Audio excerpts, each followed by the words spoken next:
बहुत समय पहले एक छोटे से गांव में दो भाई राम और श्याम रहते थे। उनके माता पिता का देहांत तब हो गया था जब वे बहुत छोटे थे। बड़े भाई राम ने अपनी जिम्मेदारी निभाते हुए छोटे भाई श्याम की देखभाल शुरू कर दी। राम के दिल में श्याम के लिए अपार स्नेह था और वह हमेशा चाहता था कि उसका भाई बड़े होकर एक सुखद और सम्मानित जीवन जिए। राम दिन और रात खेतों में मेहनत करता, मजदूरी करता और हर हाल में श्याम की पढ़ाई का खर्च उठाता। उसकी एक ही इच्छा थी कि श्याम पढ़ लिख कर बड़ा आदमी बने।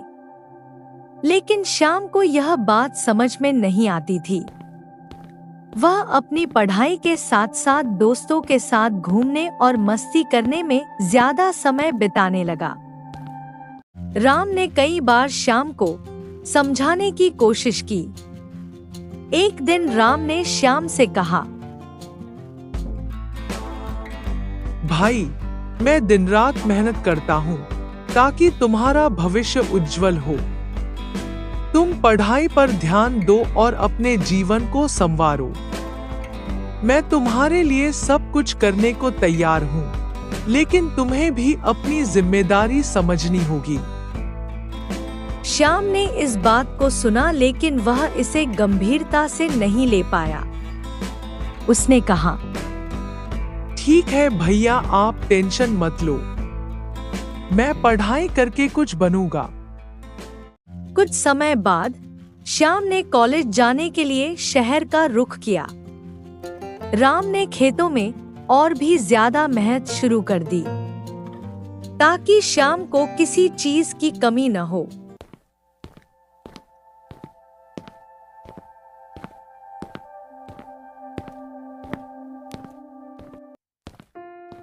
हर महीने वह श्याम को पैसे भेजता और उसकी हर जरूरत पूरी करता। लेकिन शहर के नए माहौल और चमक दमक में श्याम का ध्यान पढ़ाई से हट गया। उसने नए दोस्तों के साथ समय बिताना शुरू कर दिया और मस्ती में अपनी पढ़ाई को पीछे छोड़ दिया। वहीं दूसरी तरफ राम गांव में कड़ी मेहनत कर रहा था। वह अक्सर सोचा करता, श्याम पढ़ाई पूरी करके बड़ा आदमी बन जाएगा और तब हमारे सारे दुख खत्म हो जाएंगे। लेकिन उसे यह नहीं पता था कि श्याम अपने लक्ष्य से भटक चुका है। अरे श्याम, 2-3 दिन बाद तो स्कूल बंद हो जाएगा, फिर तू घर से कब आएगा? कोई बात नहीं, तू टेंशन मत ले, स्कूल चालू होते ही हम आ जाएंगे, फिर हम साथ में घूमेंगे। कॉलेज खत्म होने के बाद श्याम गांव वापस लौटा। राम ने बड़े गर्व के साथ श्याम से पूछा, भाई, अब तुमने पढ़ाई पूरी कर ली है, क्या तुम्हें कोई नौकरी मिली? भैया, मैं आपसे माफी मांगता हूँ। मैंने आपकी मेहनत और त्याग का महत्व नहीं समझा। मैंने पढ़ाई पर ध्यान नहीं दिया और अपना समय बर्बाद कर दिया। अब मेरे पास न डिग्री है, न नौकरी और न ही कोई दिशा। राम को यह सुनकर गहरा दुख हुआ, लेकिन वह अपने भाई पर नाराज नहीं हुआ।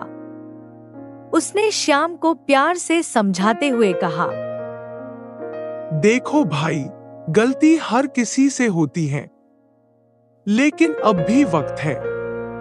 अगर तुम अपनी गलतियों को सुधारने की ठान लो, तो जीवन को नई दिशा दे सकते हो। मैं तुम्हारे साथ हूँ। भैया ने हम पर कितना भरोसा किया है, मैं उनके साथ विश्वासघात कर रहा हूँ। अब मैं खूब पढ़ाई करूंगा, भैया को मैं कुछ बन के दिखाऊंगा।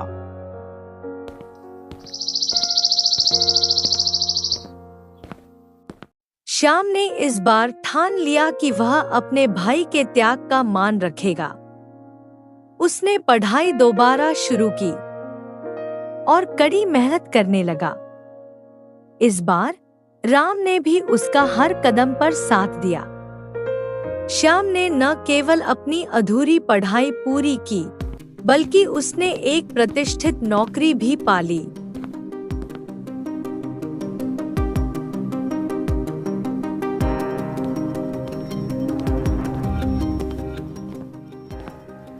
जब श्याम की नौकरी लगी तो उसने राम को गले लगाकर कहा, भैया, यह सब आपकी मेहनत और त्याग का नतीजा है। आप न होते तो मैं कहीं का नहीं रहता। अब मैं आपकी सारी जिम्मेदारियां अपने कंधों पर लूंगा। राम की आंखों में गर्व और खुशी के आंसू थे। दोनों भाइयों ने मिलकर एक नया जीवन शुरू किया। उन्होंने सीखा कि परिवार का प्यार और एक दूसरे का सहारा जीवन की सबसे बड़ी ताकत है। इस कहानी ने यह सिखाया कि गलतियां इंसान से होती हैं, लेकिन सही रास्ते पर लौटने और मेहनत करने में कभी देर नहीं होती। अंततः दोनों भाई एक सुखद और संतोषजनक जीवन जीने लगे।